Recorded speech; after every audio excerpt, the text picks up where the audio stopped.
Bonjour à tous et bienvenue sur Talks. Aujourd'hui, nous vous présentons notre deuxième épisode du TEDx Conversation. Cet épisode parlera d'amour.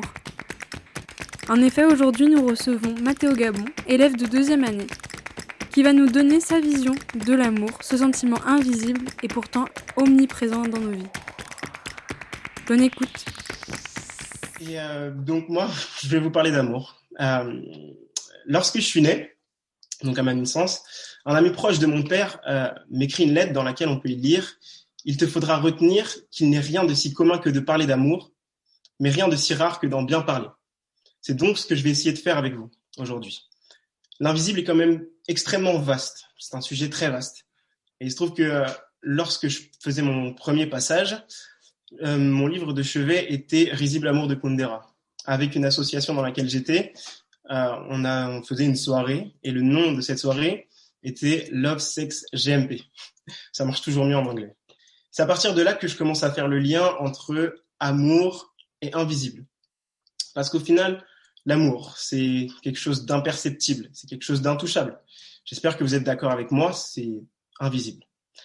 L'invisible est un sujet complexe, mais je pense que l'amour l'est peut-être encore plus. Parce que nous y sommes tous conviés, sans exception. L'amour est propre à chacun, mais il se vit souvent à plusieurs.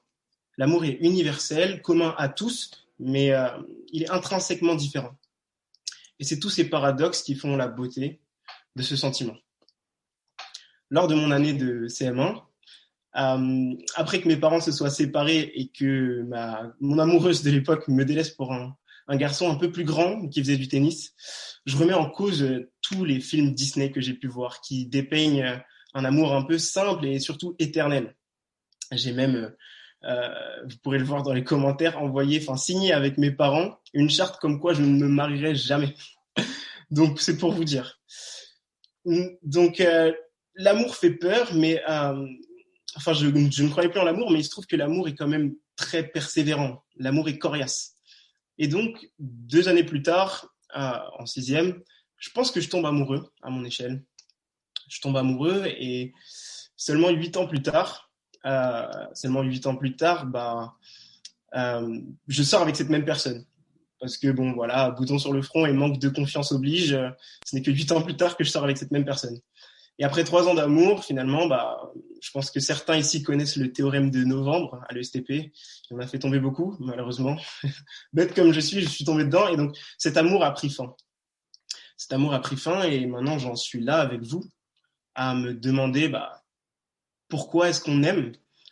Pourquoi aime-t-on ? Pourquoi est-ce qu'on est fou un jour de cette personne et l'autre jour non ? C'est plein de questions que je me pose, que vous posez aussi. Et donc, je vous parle comme si au final, vous étiez mes thérapeutes. Parce que bon, j'aborde le thème de l'amour, mais au final, qui suis-je pour en parler ? Du haut de mes 23 ans et de mes quelques expériences, j'aborde ce TEDx principalement pour une chose. Je viens en croisade pour vous convaincre d'une chose que nous aborderons ensemble. Même si je ne suis pas expert, avant que mes potes qui regardent cette vidéo se moquent de moi, disons que je suis amateur.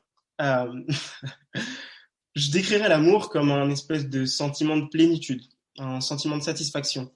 C'est un peu comme un petit virus qui nous fait faire tout et n'importe quoi avant même qu'on s'en rende compte. Néanmoins, le monde qui nous entoure est de plus en plus basé sur la vue. On a bien évidemment les séries, les films que l'on binge sans cesse.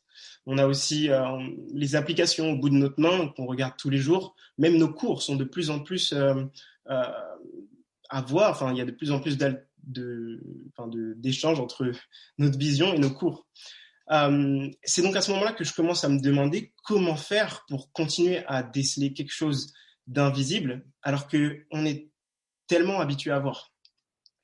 C'est pour ça que je vous propose qu'on aille de l'invisible vers le visible. Pour comprendre tout d'abord, on va faire comme tout le monde, on va essayer de reprendre un peu l'histoire de l'amour. Parce qu'au final, ce sentiment, vous le savez tous, il existe depuis la nuit des temps. Il a été libéré, caché, interdit. À l'Antiquité, par exemple, les jeunes aristocrates, les aristocrates en général, ont des élèves et ils ont le droit, tout simplement d'échanger, d'avoir des relations avec ses élèves. Le mariage existe à cette période-là, mais la femme, elle, est interdite de toute infidélité, ce qui bien évidemment n'est pas le cas des aristocrates. Ensuite, au Moyen Âge, on a un amour qui est, lui, beaucoup plus courtois. On a un amour qui est beaucoup plus courtois, qui est beaucoup plus chevaleresque. Dans les poésies et les écrits, tout simplement, on voit de plus en plus d'amour pur et profond, d'amour authentique. Ensuite, on peut voir à la Renaissance un amour qui est, lui, décrit comme platonique. Platon qui, lui, vient de l'Antiquité. Et cet amour, il est purement intellectuel. Il est purement intellectuel et il se vit hors de toute sensualité, tout simplement. Au XVIIIe siècle, c'est maintenant au tour du romantisme. Et lui, le romantisme, c'est un amour qui est plus tourné vers soi. Donc, le plus important, c'est le fait de se sentir aimé. Je me sens aimé et donc je me sens vivant. Je me sens souffrir et donc je me sens vivant. C'est le fait c'est le moyen pour eux de se sentir exister, pardon. Donc forcément, ces personnes se tournent vers un amour, vers une personne qui ne les aime pas du tout, pas assez, pour justement avoir de la jouissance dans la souffrance. Et il est aussi intéressant maintenant de se demander qu'en est-il aujourd'hui ?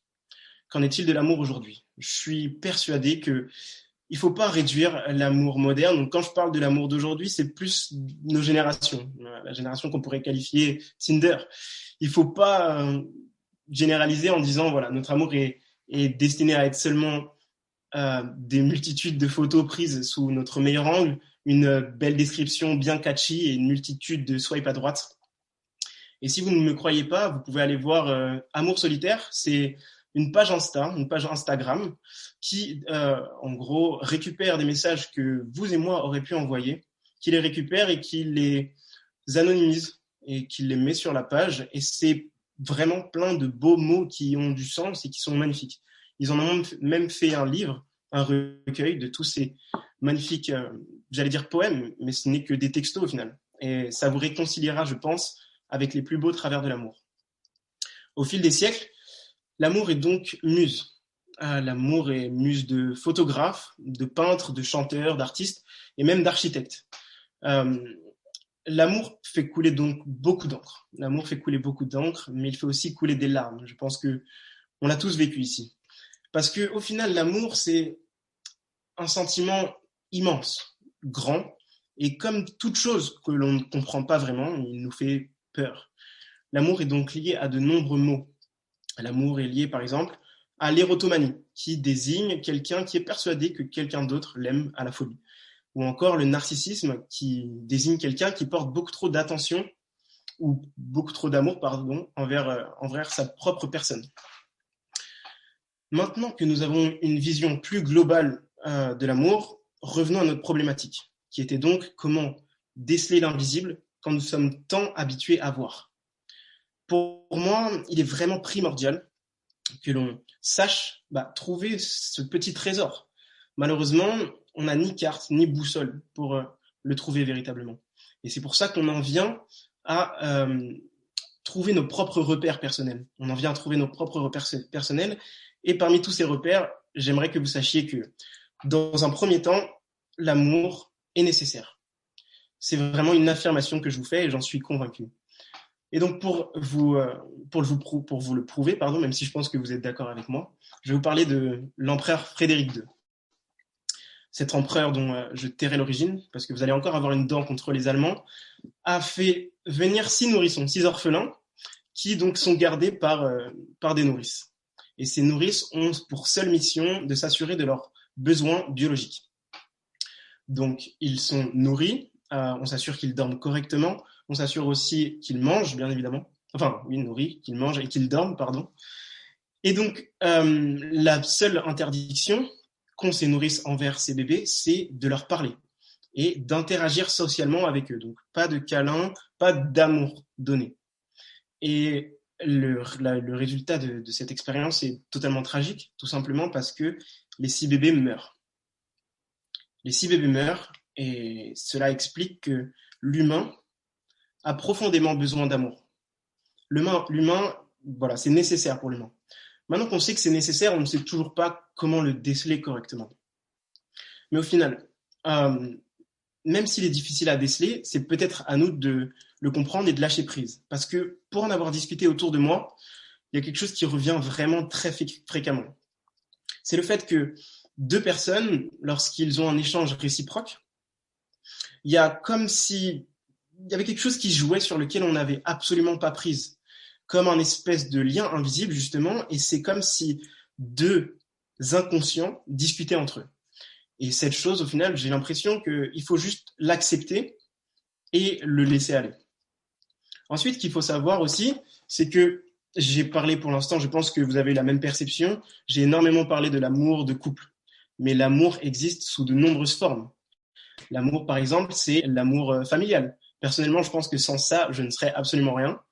Mais il existe aussi l'amour pour un hobby, pour un sport, pour un lieu qu'on chérit, un lieu qu'on adore, ou même pour de la musique. Je pense qu'on est nombreux ici à tout simplement aimer la musique. Donc, toutes ces formes d'amour nous rassurent. On a beaucoup parlé d'histoire, mais au final, contrairement à mon prédécesseur qui en a énormément parlé et extrêmement bien, on a peu parlé d'amour, de science, excusez-moi. On fait que ça, parler d'amour.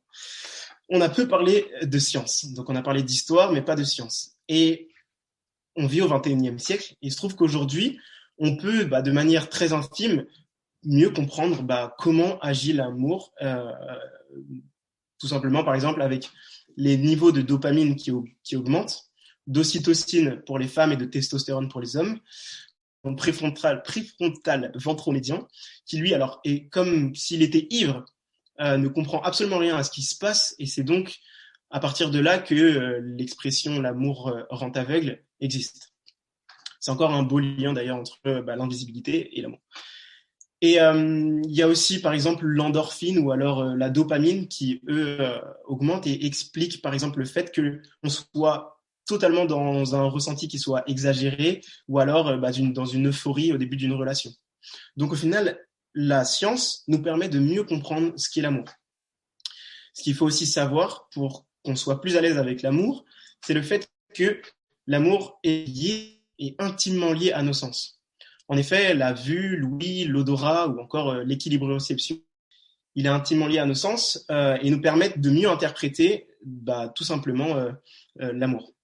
On a les mains moites, les papillons dans le ventre, pardon, ou encore le cœur qui s'emballe. Et donc toutes ces choses, ce sont vraiment comme des petits détecteurs qui nous disent bon voilà ce qui se passe maintenant.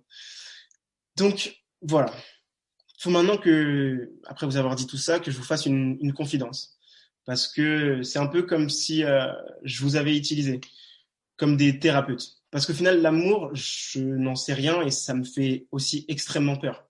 Je ne sais pas si vous êtes venu en essayant de savoir plus, mais voilà, fallait que je vous en parle, fallait que je vous parle de cette anxiété, fallait que je vous parle de cette trouille. Mais heureusement, il n'y a pas si longtemps que ça, j'ai aussi pu lire une citation d'Alfred Musset qui m'a énormément rassuré et qui m'a fait du bien et j'espère qu'il vous aussi vous en fera. Tous les hommes sont menteurs, inconstants, faux, bavards, hypocrites, orgueilleux, méprisables et sensuels. Toutes les femmes sont perfides, artificieuses, vaniteuses, curieuses et dépravées. Le monde n'est qu'un égout sans fond où les phoques les plus informes rampent et se tordent sur des montagnes de fange. Mais il y a au monde une chose sainte et sublime, c'est l'union de ces deux êtres si imparfaits et si affreux. On est souvent trompé en amour, souvent blessé et souvent malheureux. Mais on aime. Et quand on est sur le bord de sa tombe, on se retourne pour regarder en arrière et on se dit « J'ai souffert souvent, je me suis trompé quelquefois, mais j'ai aimé. C'est moi qui ai vécu, et non pas un être factice créé par mon orgueil et par mon ennui. » Donc voilà, maintenant soyons donc rassurés. Il faut que l'on se rassure, parce que on sait que l'amour est nécessaire. On sait que l'amour existe sous de nombreuses formes. On sait que l'amour est accessible à tous. On sait que l'amour est lié à nos sens et que ces sens, eux, sont plus faciles à interpréter. Alors on peut donc dès lors lancer une vaste opération de distribution d'amour. Parce que, ingénieurs de demain, retenez bien, l'amour est la seule chose avec un rendement supérieur à 1 qui nous permet de recevoir plus que nous-mêmes avons déjà donné. En effet, c'est la seule chose qui augmente lorsque nous-mêmes la partageons. Soyons donc confiants, ne nous retenons plus, acceptons-le. Je vous souhaite à tous d'aimer. Et comme le format du TEDx Conversation permet de donner la parole à notre public, je vous propose d'écouter l'échange entre Mathéo et le public du TEDx ESTP Paris. Aujourd'hui, avec Amour solitaire, dont tu nous as un peu parlé, tu sais, c'est un compte que tu suis beaucoup. Ça développe un peu, toi, ta nouvelle réflexion sur l'amour par rapport à cette version digitale de la lettre d'amour? Bah, je pense totalement parce que pour avoir, on a en discuté de temps en temps avec des amis, c'est vrai que on a cette vision-là d'une fracture en fait entre nos parents ou nos grands-parents qui à nos âges étaient quasiment mariés, et on se dit bah c'est quand même étrange qu'on ait autant de mal au final à créer des choses aussi fortes que bah, ce que nos parents ou grands-parents ont pu faire. Et donc les seules choses dont on parle, c'est malheureusement des fois, ou bon, fort heureusement pour d'autres, des conquêtes Tinder qu'on a pu avoir. Et donc je trouvais ça intéressant de voir un autre, enfin un truc complètement différent qui lui ressemble plus à bah, cet amour du Moyen Âge, plus chevaleresque, avec de beaux mots, prendre le temps d'écrire ce que l'on ressent, ce qui est des fois assez difficile quand même, de prendre le temps d'écrire à quelqu'un ce qu'on ressent pour lui. Comment tu vas mener ton opération de distribution d'amour? Franchement, je pense que je suis le premier à avoir du mal à le faire. Donc, je pense que si j'en suis capable, au final, peut-être, je l'espère, tout le monde le pourra. Mais déjà, c'était un bel exercice d'essayer de le prôner lors de ce TEDx. Et bon, malheureusement, je pourrais pas euh, créer un parti politique qui va s'appeler Amour pour que tout le monde s'aime. Mais je pense que c'est un bon début d'essayer d'en parler à des gens et qui me disent ce qu'ils en pensent et qui me disent que ça leur plaise ou que ça leur plaise absolument pas.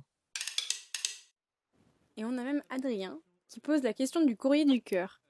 Je pense avoir des sentiments pour une femme, mais celle-ci n'a pas connaissance de mon existence. Aurais-tu des conseils pour vivre ma romance avec Jessica Alba? Écoute, on a beaucoup de chance avec les réseaux sociaux aujourd'hui. Donc, tu peux la contacter, ce qui n'était pas le cas bah, il y a 10 ans. Donc, tente ta chance, écoute, tente ta chance. Je pense que tu la mérites amplement. On avait un petit message de super performance Mathéo, bravo. Une question tout de même, as-tu trouvé le grand amour, toi qui en parles si bien, de la part de coach très fier? Bah, merci beaucoup, je suis très content que ça vous ait plu. Et encore merci bah, de tous les conseils que vous avez pu me donner, ils ont été très utiles. Donc Bah as-tu non, trouvé non, l'amour? du tout, j'ai pas trouvé le grand amour. J'allais faire de la langue de bois, mais non. Bon, c'est parce qu'en fait il y a mes parents qui regardent, donc je suis concentré sur les études. Voilà. Très important. Que dire de l'intuition dans l'amour? Bah l'intuition, c'est une part qui est très très importante, mais c'est vrai que l'intuition, du coup, bah c'est enfin c'est pas très compliqué de le développer, mais il faut savoir s'en servir, je pense. Et bah, c'est un peu la même chose, enfin pas la même chose, mais c'est comme ce petit lien invisible, donc les deux inconscients qui discutent entre eux, qu'il faut, je pense, essayer d'accepter. Mais c'est vrai que l'intuition dans l'amour est forcément présente. Pour toi, l'espoir fait partie de l'amour ou ce sont deux choses distinctes? Je pense que oui, l'espoir fait totalement partie de l'amour, surtout que, bah, comme je vous en ai parlé il y a 5 petites minutes, c'est bah, très important au final de garder espoir et de se dire, voilà, même si des fois j'ai l'impression que ça n'existe pas, ce qu'ont vécu certaines personnes, je n'y ai pas le droit. Toutes ces choses qui sont des fois assez difficiles de se convaincre du contraire. Je sais pas, on a tous eu des coups de mou en se disant, je trouverai jamais une personne qui me correspondra, je serai jamais aussi heureux que cette personne ou je n'arriverai jamais à rendre heureux telle personne. C'est important bah, d'avoir espoir en soi-même et puis en toutes les rencontres que on est amené à faire ou qu'on a déjà faites d'ailleurs. Parce que c'est aussi, enfin, je pense que il n'y a pas qu'une seule difficulté dans l'amour. Le plus dur, c'est pas uniquement de ressentir cette chose-là, mais c'est aussi bah, de la garder. Donc, c'est important bah, de réussir à garder cette, cet amour, en fait. Quel que soit l'amour qu'on recherche, il faut réussir à le garder. La musique, ça fait aussi partie de ces choses invisibles qui nous suivent au quotidien. Et dans l'amour, c'est extrêmement important. On parle de chansons d'amour, mais si on a juste l'amour de la musique, quel est ton rapport, toi, à la musique? Ah, bah, j'en ai Et fait le lien entre beaucoup. les deux? Je me rappelle, je m'attendais pas à cette question, mais ça me rappelle quelque chose. Quand j'étais petit, je me disais vraiment mon, enfin, je pense qu'on est plusieurs peut-être dans la famille, puisque je sais que mon cousin aussi a cette relation-là, à se dire que avoir des amours de musique, par exemple avec un instrument, ou se dire que l'amour plus de, me procure plus de choses que une fille que j'aime. Bah, et je ne connais pas une seule personne qui n'écoute pas de musique régulièrement et qui n'a Ok. pas un artiste préféré ou. Et quelle est pour toi la plus grande chanson d'amour que tu connaisses? Oula. Euh, je sais pas, il y en a une que j'aime beaucoup, c'est une reprise de Kate Bush, désolé, qui est de Maxwell. Et donc, euh, le titre, c'est This Woman Works. Je la trouve magnifique. J'avoue que ça fait longtemps que j'ai pas regardé les paroles, donc je sais plus exactement ce qu'il dit, mais tout simplement ce qui dégage, ça se rapproche de l'amour, je trouve. Mais ça, tout type d'amour. Parce que je pense que la première relation que j'ai eue à cette musique, c'était plus l'amour qu'il y avait entre une mère et un fils. On a Frédéric qui demande, et du coup, par rapport à garder ce sentiment, est-ce que tu as des conseils pour maintenir la flamme, que ce soit envers quelqu'un ou garder la motivation pour une activité quelconque? Bah, c'est drôle parce que du coup, dans mes recherches, j'essayais de me renseigner au maximum. Et surtout sur la partie scientifique, c'était assez drôle parce que la meilleure réponse que j'ai eue là-dessus, c'était au final un scientifique qui l'a donné parce qu'il expliquait que c'était quelque chose d'extrêmement difficile. Et donc, je sais plus c'était quelle molécule exactement, mais il me semble, bon, je sais plus ce que c'était, mais donc il expliquait que c'était aussi scientifiquement prouvé. La réponse à laquelle il essayait de répondre, c'est est-ce qu'il est vrai que l'amour dure 3 ans? Donc du coup, le fait d'essayer de garder cette molécule qu'il décrivait toujours en présente. Donc du coup, ce scientifique disait qu'il est nécessaire de continuer à se surprendre régulièrement. Et bon, c'est quand même quelque chose de difficile, surtout sur beaucoup d'années. Euh, mais malheureusement, je suis encore un peu trop jeune pour avoir de réels conseils que moi-même j'ai vécu pour les transmettre et vous assurer qu'ils marchent. Mais peut-être qu'on refera un TEDx dans une vingtaine d'années et que je reprendrai ce même sujet et que j'aurai une vision totalement autre de l'amour parce que en tant que jeune, enfin, c'était totalement erroné. Tu as parlé donc de l'amour un peu 2.0. Euh, et qu'est-ce que tu penses de l'amour en confinement? Est-ce que tu penses que cette période qu'on vit actuelle avec le Covid, tout ça, ça a forcément un impact sur nos relations amoureuses?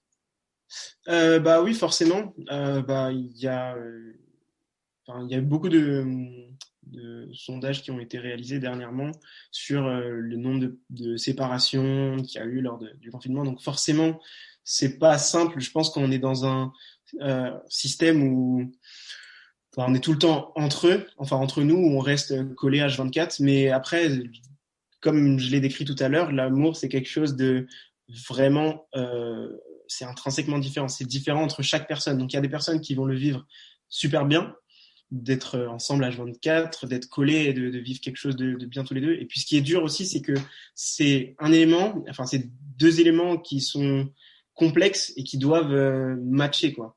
Donc même si l'un aime être collé à l'autre, l'autre peut-être moins, je pense que le but c'est vraiment de parler et de comprendre les réactions de chacun.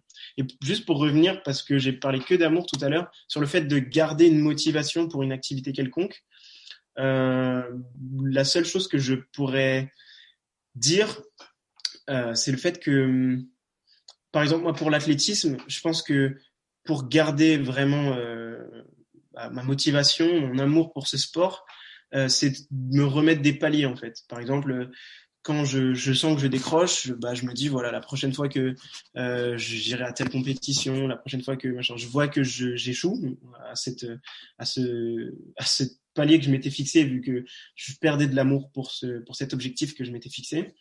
Et donc à ce moment-là, je pense que c'est vraiment important de se mettre comme des paliers, des objectifs ou des choses, des projets qui nous permettent de nous remotiver et de garder cet amour pour cette activité, par exemple.